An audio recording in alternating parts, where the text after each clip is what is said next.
Welcome to Leading with Tech. This is Ali Asgar, your host. Today we have two lovely professionals joining us in the studio. First, we have Ms. Bérengère. Bérengère, do you want to share something about yourself? Yes, hello. First of all, I would like to thank you for having me. I'm a digital transformation consultant, but it's not about technology. It's more about helping companies, SMEs make a better use of technology with a business objective in mind, which is to get more productivity, which is to get more efficiency, reduce manual work, and get rid of all those Excel files that everybody has in their company. So again, thank you for having me and look forward to the show. That was pretty awesome introduction of yourselves. I'm sure a lot of people have already wanting to know more about you and learn how to actually do that, right? Yeah, of course. I'd be happy to explain what I do in more detail. Thank you so much for joining us today. Next, we have someone who's a very dynamic entrepreneur, Mr. Ryno. Ryno, do you want to explain how you help the society with your skills and values? Yeah, sure. Awesome. Thanks again for having me, Ali. I really appreciate you making the time and getting us on this podcast. So, yeah, my name's Ryno. I'm the founder and CEO of Xcelerate Technologies. So the reason I founded Xcelerate is to help entrepreneurs and business owners work on the business rather than in the business. And how we do that is by identifying the right technology or technologies, implementing it into their businesses, integrating so that it works seamlessly, and then giving them two core things. One is more visibility of what goes on in your business by providing data instead of all the Excel files that Bérengère mentioned floating around that you don't have access to. And the second thing is looking at how do we automate these processes so that you can spend more time growing your business rather than actually running the business. So that is what we do at Xcelerate, and we work with multiple technology providers like yourself to get that objective over for our clients. Oh, wow. That's a pretty much a handful of things you're doing, Ryno, and I'm very happy with how you're trying to also add more value added to your service to your clients, and looking forward to see you also join us in the show today. Awesome. Thanks. Just for our audience, what I do is I run a company called CleverFlow. We help our clients to do more with their businesses by making CRMs and automations possible, which are bespoke and which are customized in a no-code way. So to solve the puzzle today, we have got all the three pieces what would require for any businesses to do this. So starting with a digital transformation consultant with you, Ms. Bérengère. And then once you find out what the client requirements are, what they actually need, and you break it down into simple processes and steps and people, then you pass on that information to someone like Ryno, who will be able to give you the right selection of the tools and help you with the decision with the clients to make sure that they are getting the right platform, which is right. Yes, exactly. And I think what you are saying is right? We have the three pieces, and I'm happy that companies understand that it's hard to implement a system where you don't have the right processes in place. Otherwise, the risk is that the return on investment would be really limited. So if you don't have the equation of the right processes, the right implementation on the right platform, then at some point you may miss something. So it's important that companies understand that they have to go, or it's better that they go through those different phases. I work with too many companies that are like, oh, you know what? We implemented a CRM, but nobody wants to use it. Okay, well, who was involved in the process in the first place? Well, the IT team, yes, but nothing wrong with, the IT team. But the thing is that do they know anything about the business processes? Do they know anything about the business objectives? And that's where I think that, companies need to get started. Okay, what is it that we can do better? What is it that we can simplify? Where do we have all that manual work? And how can we have our teams really focus on high value tasks? So that's so true what you are saying. We have the three pieces. You don't need anything else, just the three of us. Exactly. Absolutely. Yeah, and to be quite honest, I couldn't agree more with what you're saying, Bérengère. At the end of the day, a system or technology, it supports the processes that's in the business already. So if you don't fix that, that's the starting point. It doesn't matter what the system is. It could be the best in the world. It won't work because the processes that underscore that, if they aren't working, nothing's going to work in any case. So I think you've kind of nailed it on the head there. I completely agree with that. Yeah. if the processes are wrong, then the implementation will go wrong and the system will not be used as efficiently as it could be. Systems like CleverFlow, they are easy to use, they are user-friendly, but if you don't design the right workflow and the right processes in the first place, then again, you won't get a return on investment. So you see, it's all about, business efficiency, I would say. And CRM is an example. There's other examples, but CRM is a really good example. Thank you so much for sharing that. You mentioned that there is a difference between digitalization versus digital transformation. So do you want to share more about what exactly the differences are? Yeah, absolutely. So the first one is when companies tend to use solutions, technical solution, IT solutions, but only, again, the IT team is involved and there's no impact on the other departments of the company. Digital transformation instead is when we start with those processes and only, at the end of the journey, we will look at which solution need to be implemented. So there's an impact on HR potentially, there's an impact on marketing, there's an impact on sales, potentially on all the departments of the company, depending on how big the transformation is going to be, depending on the size of the business, depending on the objective, depending on the budget that they have. But the digital transformation is really looking at the company overall as a whole, and then see what solution should be implemented. And the first one, digitalization, is just looking at the solution itself. And now it's nice to see that more and more companies understand the need of a digital transformation, not just okay, we're going to implement a CRM, or because the company next to me, they're doing a CRM, so I'm going to do a CRM. It's not just a trend, right? It's the value that, again, digital transformation can bring to your company. Superbly explained. Ren, do you want to add something on that? Yeah, look, I love the way you explain it, because digital transformation is much more holistic, right? It's about looking at the entire business. What are your goals? And I think that's a core part of what you and what we do with clients ahead of time. Is first part of the conversation is, where are you going? What's happening in the business? And then you structure things around that. And most of the time, I think when people have that solutions mindset, they tend to think of problems here when it's actually over there. And you kind of, you're looking to solve root causes, and that's the whole point with digital transformations, that you look at everything, the business as a whole, as a holistic entity, and then try and address the needs, the burning needs in that first, because maybe if you're trying to solve an operational issue, it's actually got to do with something way up the chain in sales or marketing. If you fix that, it disappears. And I can give an example of a CRM implementation that went completely wrong. It was to fix the sales process, because the company realized that they were growing, but the profit was not growing as fast. Just because all the salespeople, so 60 people, were spending a lot of time on admin tasks. They had a CRM, but really the adoption was really low, because all those salespeople were not even involved in the process in the first place. So the IT team decided to go with a CRM for some reason, and I would not name it. It was not CleverFlow, so that's probably why it went wrong. But they were not involved, and it was to fix the sales process and even to better communicate with the client, but the marketing team was not even involved. So basically only the IT team. So obviously everything went wrong, and that's when I started working together. And what we had to do is basically to change everything that they had done, all the customization that they had done, to realize that all the standard features from the CRM were actually okay. So again, you may look at something that is completely the opposite that what you need to do. So that's why, looking at the process in the first place is absolutely key for the success of a project. And it's just an example. There's plenty of those. And I think you used a core word there, which is what we focus on a lot, at least in the conversations we have, is adoption.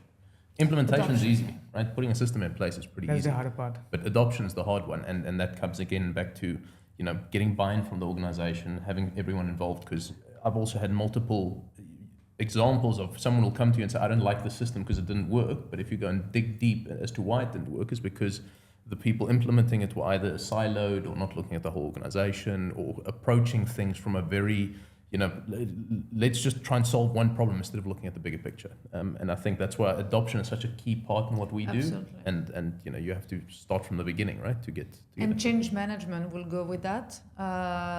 Because, when you're talking about the CRM again, when you implement a CRM, some salespeople may feel, oh, now everybody want to track, everybody want to see what I'm doing. Yes. Just because people are not, there's no support sometimes, and they would say, okay, one day you will know how to use the CRM. Well, but people don't get any support, and that's also part of why the adoption sometimes is not good, just because people are not aware of the objective and they don't see the benefits that they're going to get from that. So adoption comes also with change management. I don't know if you have any example that you would like to share on your end too, but I think those are the key success factors. So do you have a case study where you have seen that the adoption was struggling, but after unblocking the sales team or the people who are using it have started using it after a change? So if our audience is having such problems, then what are the 2 or 3 things they can do if they've already got something in place but they're struggling with adoption? So what are 2 or 3 things which they can try? I think how it works is that people need to be educated. And in our job, with our client or, with prospect, we need to do a lot of education still to explain the benefits. And people can understand if, again, they see the value for themselves. If you're going to tell a sales guy, you know what, you're going to be able to spend more time with your customers. So if you spend more time, that's going to be more contracts. So potentially for you, that's going to be more commission. Well, I'm pretty sure that, that person will be happy to use your system. So as long as you educate and explain the benefits, if it's done properly and, you go step by step, I think the adoption will be there. But again, it's about adoption and going step by step. Some companies would say, oh, we want this and we want that. It's like the Christmas wish list almost. But take it slowly, right? Go step by step. That's also going to help adoption. If you add too much complexity, then same thing, the adoption might be not as good as it could be. So simplicity is also something that company need to keep in mind. That's a very common issue we also see a lot nowadays when the companies want to go all in. So they want to go 0 to 100 in one go, which makes it very difficult for people to see so much changes happening, especially when you have processes and systems changing together. So there's one thing which we always advise to our clientele is that change the process is something which changing the systems can complicate things. So you might want to balance it out in a way that change management is reduced in a way that it doesn't make people very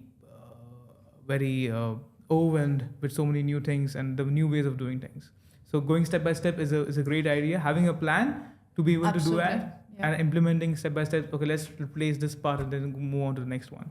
Yeah, and I think you have the same issue, complexity sometimes with the process, but I'm sure that at CleverFlow, you also have the issue with customization, custom development, and sometimes people are really excited about, I want this specifically for my company, and they wouldn't even look at the standard features, which most of the time now with the platform that we have and with all the innovation and everything, most of the time standard feature would work, but still people would look at custom development, and that's where they would add complexity as well. And I'm pretty sure that you have those examples as well, Ali. Yeah, it's all been there. Yes.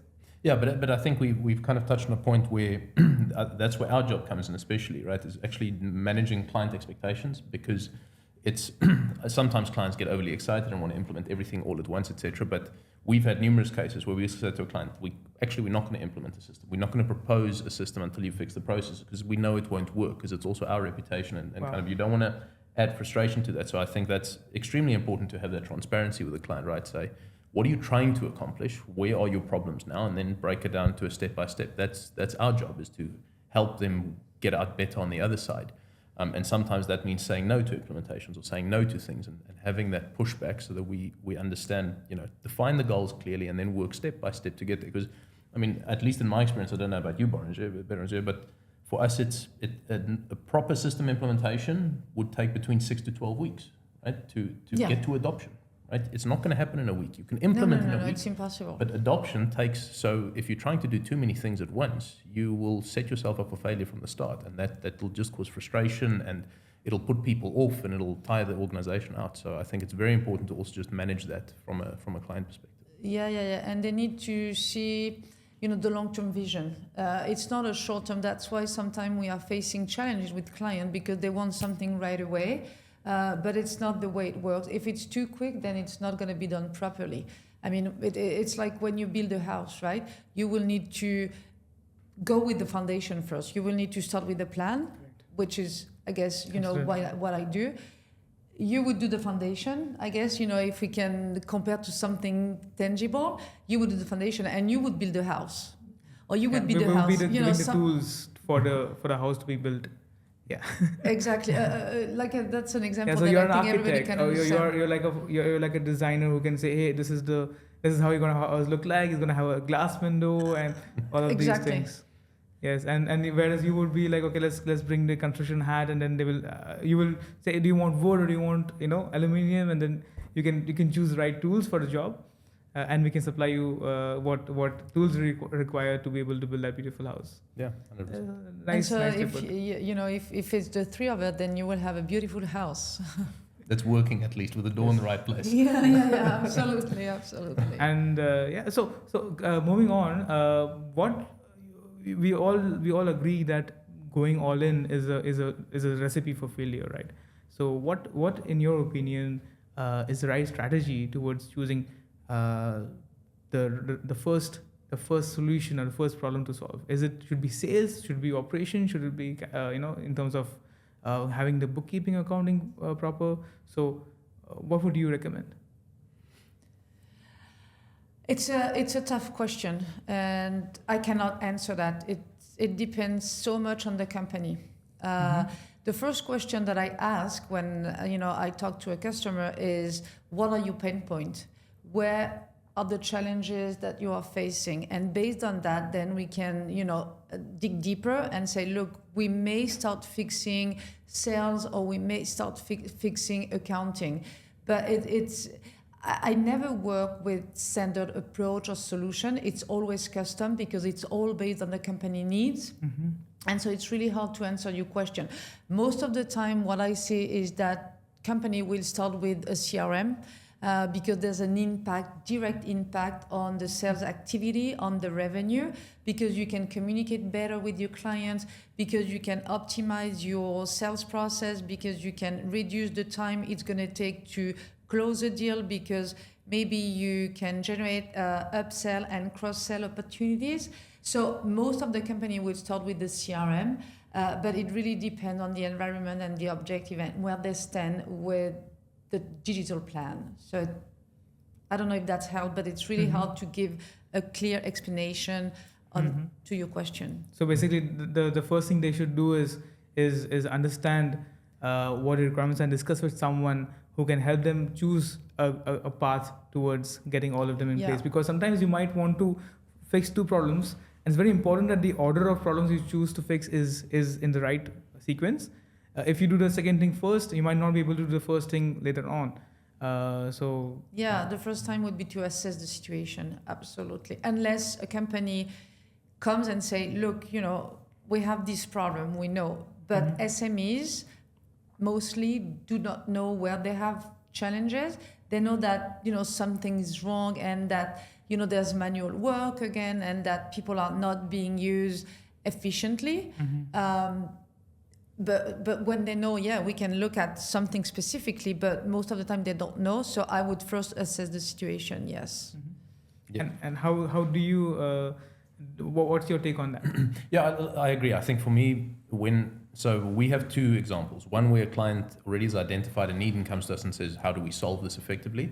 We would still do some form of process mapping there. But if they don't, the first thing that I would do is do a making toast session. That's effectively, we do a process mapping exercise where we map out the whole, either sales cycle or the business process effectively, because each company, you can relatively effectively map out their whole organizational processes. If you say, explain to me how you sell whatever your product is, and you'll walk through and you'll see all the touch points. And you had told me something that they are not allowed to write on it. So Yeah. So Making Toast is a fantastic tool that I love using with a lot of my clients. It's very simple. You use a bunch of sticky notes and you have to draw on there a process step and stick it on the wall and discuss it. The beauty with something like that is you get a bunch of people in the room and you see different perspectives.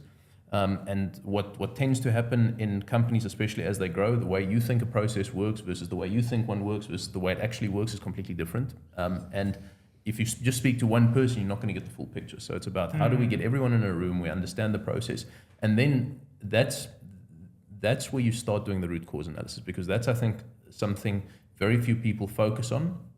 I know you do, but very few others would actually try and get to the root cause, which is following basic principles, 5 whys, to get to where the real problem is.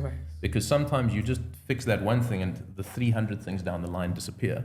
And then you can build on top of that, because again, like we discussed earlier, first fix the processes, because that's the foundation. Then the system supports the processes underneath it, not the other way around. And then we take it from there. Yeah, absolutely. You have to have depends on what you need to fix, but you need to talk to different people, and not only to the management.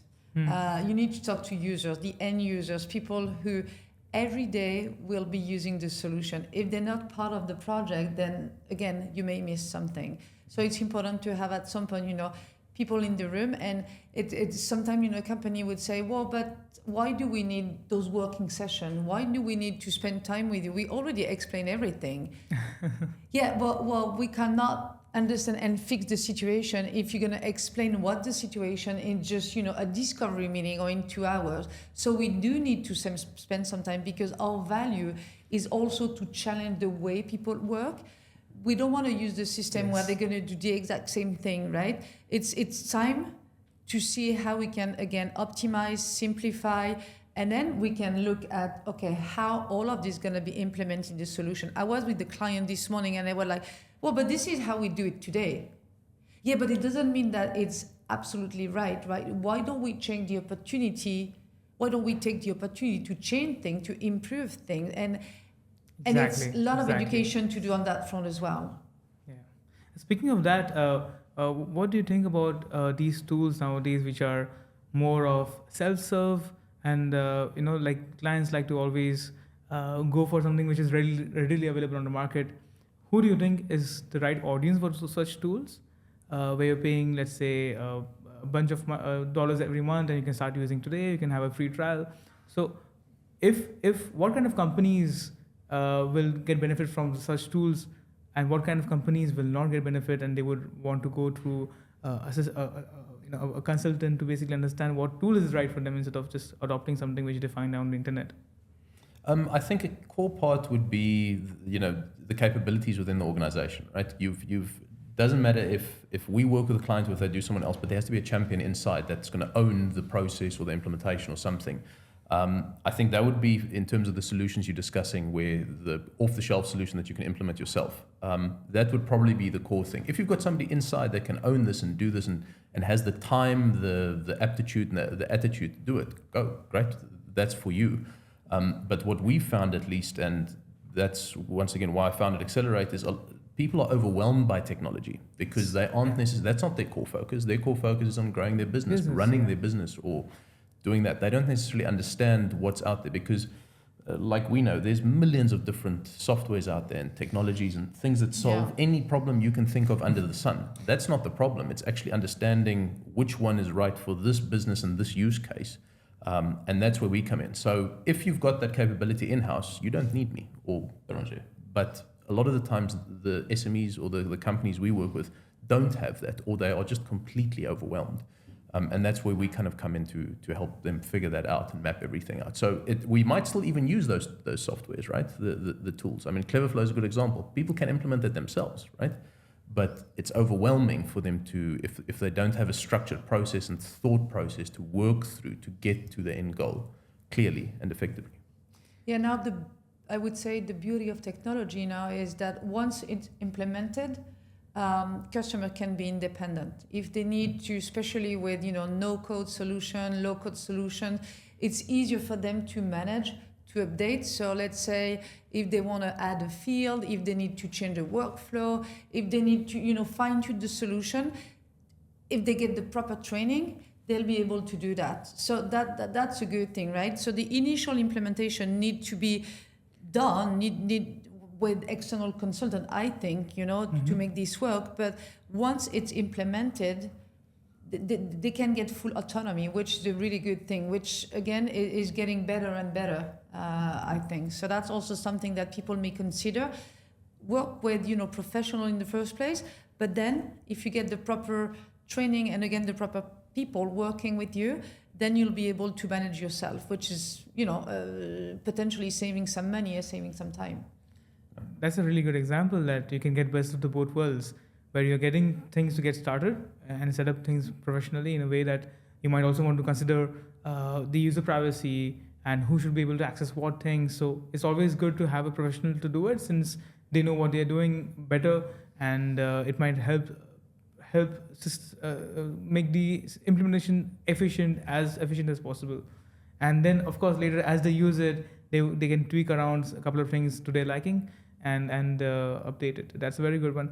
One more example I wanted to share is like, you might be able to use something off the shelf, which is but at the same time the scope would be very limited.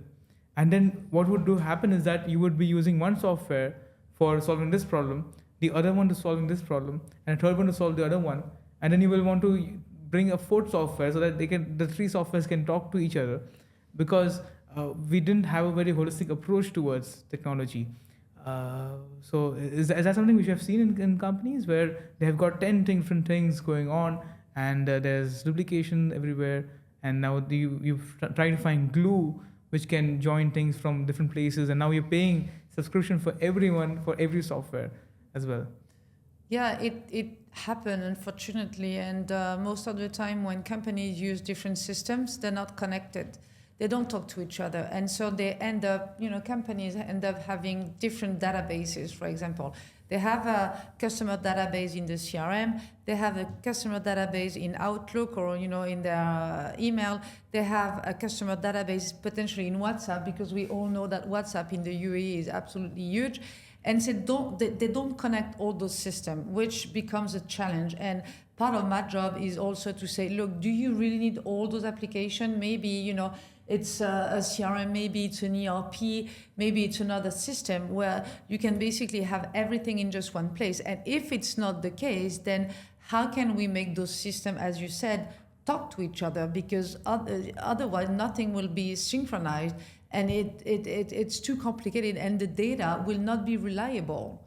So it's absolutely critical that if you have different systems, they talk to each other. Yes, I agree with that. Yeah, 100%. And I think that again, I think is something that we've tried to focus on a lot, because we've seen this happen a lot. What tends to happen is a company will get a software to solve an immediate need, then as they grow, they get another one, and it's a bit of a disjointed approach, which is fine. But there comes a point where the core thing is the source of truth, right? You want that one source of truth because your data is there to help you make decisions and run the business more effectively. So that's why what we say at Xcelerate, to do, implement, integrate, automate. That integrate part is very important, because you want everything speaking to each other. It doesn't mean you have just one system that now needs to run everything, because that's not necessarily always the best case. The one that's got a great CRM doesn't necessarily have a great inventory management system. Yeah. That's fine, but it's about approaching it, again, holistically and looking at what's the best CRM for your use case, and then what do you need from this perspective, and then which ones can talk to each other, and how can we connect them up, and kind of lining that up. So, and yeah, I think a final thing, just on that note, our preference at least always has been, if you've got a system that you're using, you're happy with, keep that. It's a question more of figuring out how do we pull everything else together, rather than ripping out the guts and implementing something brand new. But yeah, because changing the system doesn't help adoption, obviously. Exactly. Yeah. So it's again, most of the solution off the shelf, they're pretty good. They have good features, and usually they match like most of the requirement, but it's just how people will implement it and how they will use it. That's really the key. And I think if there's that one message that we can deliver today, is that solutions are good. Just make sure that you'll take full advantage of what they can offer. Yeah. You might be paying for 10 things, but you're just using one because you're not aware that it can also do these 9 things for you. So wherein investing in a professional help in setting things up, even though they have a lot of systems, they do have self-serve, but at the same time they partner with a lot of companies like you, so that they can get the right kind of processes and like kind of implementation done, so that they can make full optimization of the software which they're going to pay for. So absolutely. Moving on with the trend which is happening in lately in the entire world with AI, where do you think SMEs should be able to invest in AI? Is it too early for them? Should they wait for the corporations to do it first? Or if they want to do it, what are the key solutions or key places where they could get some advantages or get started with the AI?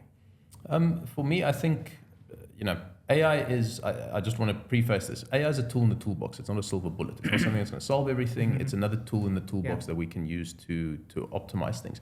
I think SMEs are the people or the organizations that will benefit the most from it, because it has made it so easy and simple to take a bunch of manual things, whether it's answering questions on customer service or responding to things. A lot of stuff that usually takes, because in an SME you're very resource constrained, and you've got a lot of repeatable processes that usually slows you down. That's exactly what AI will help you with. So I think SMEs, without a doubt, should be jumping and finding out where they can implement AI. It's just about, again, understanding what the problem is and then finding the right solution to solve that problem. But AI has, I think, significantly enhanced the impact that could be made in implementing a very basic, small, a chatbot that responds to things, that suddenly frees up 5 hours of the owner's time or the leader's time in the organization. So I think they should definitely be exploring it. But again, don't think it's going to solve all your problems. It's a tool in the toolbox, and you need to apply it in the right space to help you.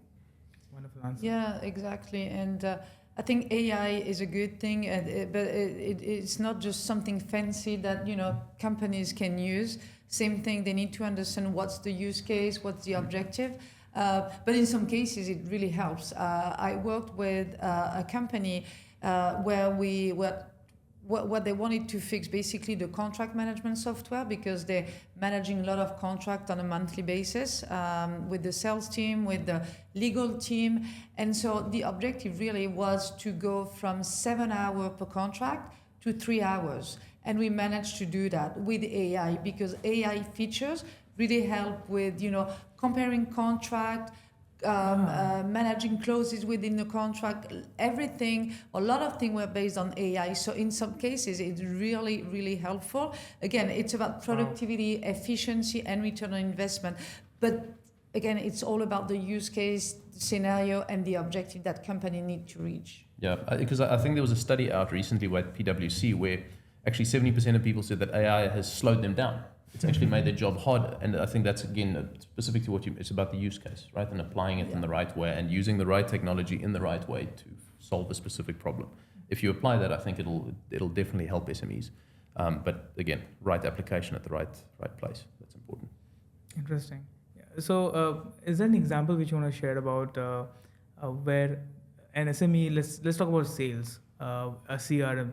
What are the right metrics they can use to measure the AI, whether they are ready for AI or not? So, for example, you shared about contract management. In terms of CRM or in terms of sales CRM, what would be, is it okay for AI to respond to customers in terms of sales process where they would require human touch normally? So is that really leveraging the benefit of AI, or they might be losing the human touch? I guess it depends on the industry as well, right? If you have a lot of requests, a lot of inquiries, you might find it helpful as a entry point. It can answer some of the question, but I think that at some point, I've been in digital my whole life, but still, human connection can make a difference. Yeah. And if you think about the luxury industry, for example, I'm not sure that AI, a chatbot would help, because you need to have a really custom, personalized approach. So again, this question is hard to give you an answer to, because balance it out. Yeah. Exactly. It needs to be balanced out, and it really depends on the company, the positioning, the industry, and again the use case. Yeah, I'd agree with that. And I think that's why it shouldn't be thought of as it's this or this, it's this and this. How can it work together with everything else you're doing? Because what's the benefits of AI? It's 24/7, it always operates. If you give it the information, it'll feed that right. But it's not going to do all of the touch points that's unique to the business that you might need, but it can solve that one part, which is, I think HubSpot published a study on, I think 75 or 78%, don't quote me on this, of people still want to self-serve. They want to solve their own problems. So go on your website, ask a chatbot. They might still want to speak to a human, but a chatbot's great for that, because if it's a knowledge base, if it's got FAQs, cool. But if someone wants to have a tailor-made handbag, cool, they probably want to speak to a human being, right? Exactly. So again, horses for courses, apply the tool at the right place, then I think. And AI cannot be metrics per se, right? What are the business metrics? Companies should look at the business, not the feature themselves, right? What is it? Do they want to increase conversion rate? Do they want to increase sale? Do they want to increase retention rate? And AI is only the how. It's not, the why. It's only the how, in my opinion. Yeah, 100%. Very well put, very well put. Let's talk about evolution of requirements in a system. So when a solution is implemented in a company, over the years of time, it may require changes and variations. So what's the approach which a company would have, and how does it help to have a consultant on the board so that they can manage the requirements as they get changed? Well, I think it's more on your side, this one. I would just say back to what we were saying before, is that start small and the solution will grow with you, I guess. There's always, we were talking about AI, things are changing. And so if you start small in the future, you will, for sure, the company will benefit from new features. So I wouldn't be too worried about how to maintain a solution, if that's your question. But I would always say, or recommend to start small, and then the solution can evolve with your needs. Yeah, I think for me, I agree with the start small. But in terms of maintaining solutions over the longer term, the only constant in life and business is change, right? So we know for a fact that when we implement something today, the environment won't be the same 12 months down the line. And we try and kind of future-proof solutions as much as possible by going through the discovery process and saying, where do you see yourself in 12, 18, 24 months? And trying to work around that. But for us, what we work with clients on is we make sure to check in every quarter, so 3, 6, 12 months, so that it's a proactive approach. Hey, what can we do? Because sometimes it's a small change that you do now that just extends the lifetime or eliminates a frustration. So it's, again, that constant engagement and understanding, because our job is to stay on top of the technology and how it can better improve, because technologies are continuously evolving, and we need to communicate that through to our clients to keep them happy. So it's about that relationship, right? So the business can focus on growing the business. Absolutely, and that's a really nice way you have put it across. Just to add an example here, some of our clients, they want to start very small, and then they see the potential of what can be done, and they want to add more solutions on the same platform. And the benefit they're getting is that by default everything is talking to each other, so they don't have to figure out how to make this thing talk to each other. So coming back to you again, your point of starting small, and you can figure out a way across the right path towards having the holistic thing being captured. Yeah, and keeping the end in mind, or start with the end in mind, right? I mean, we're working with a client now that's a startup in the restaurant, F&B industry. He hasn't got a single system in place, but we're helping him with a roadmap. Okay, cool. So first one is start with a POS system so that you can integrate, then a menu integration, then we're going to add a finance or an inventory system that speaks to a finance system. But that's a 12 to 18 month journey. But if you start with the end in mind and you work with people like us to help you with that, then things slot into place nicely. Once you're ready, you plug in the rest one, and and it just becomes more effective and efficient as you work together, that the implementations become much more, faster, more seamless, and the business just kind of benefits along the way. Yeah, and at some point, I mean, we need to talk about the budget, right? And when you start small, it's going to be obviously, an opportunity to reduce the budget, and you can start. And I worked with a company a while ago in the kitchenware industry, and it was about e-commerce, right? And they wanted everything right away. And so they ended up, going with an e-commerce platform that was really, really complex. But most of the features, even customer feature, were not used. And so what's the point, right? You spend all the money and you don't really know if you're going to need them. Start small, again, collect the customer feedback, and then you can evolve. But we talk a lot. We talk a lot about CX, customer experience. Collect the feedback from your customer. Try to learn what they want, what they like, and then we can adapt the process. Then we can adapt the solution. But for me, it starts small, and also understanding what the end user, what the end customer want. We haven't talked about them, but they are in the center of everything. Our customers. Yeah. That's why we work. We work for them, so they need to be part of the equation as well. Yeah. So collecting the feedback, start small, and collecting the feedback, I think, is also the right approach. Yeah. A lot of businesses have hesitation towards change, especially because they are using something existing, and they don't know how to navigate to something new. So, what's your advice in terms of overcoming that thing? Do you think they should do a switch all of a sudden? It should be a long-term approach? What works well? Again, I think it starts with the process, understanding the process clearly, and then getting buy-in early on. So involve as many people as you can. End users, Bérengère spoke about earlier, that's super important, because they're the guys using the system at the end of the day, not the management necessarily. Yeah. So get them involved. And then I found with all of the projects, the ones that succeed, we almost, I'm not going to say force a client, but something that's very important for us is getting a champion in-house that owns the project, because at the end of the day, as an external consultant, as much as we can only do so much. I'd rather spend a lot of time with this champion and train them up and give them all the tools and support and resources that they can drive. I think that for me is a key thing to the success, is that buy-in from a client where this is the champion, this guy's, or girl is going to help you get this thing, over the line, and working with them very closely to understand. So having your regular touch points and when people become accountable, that's what you are saying with the champion, then they're ready to give more to the company. They need to feel like they are in control.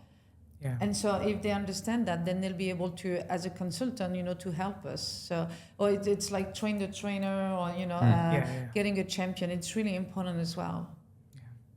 So to wrap things up, where can we find you, and on online? How can the audience find you?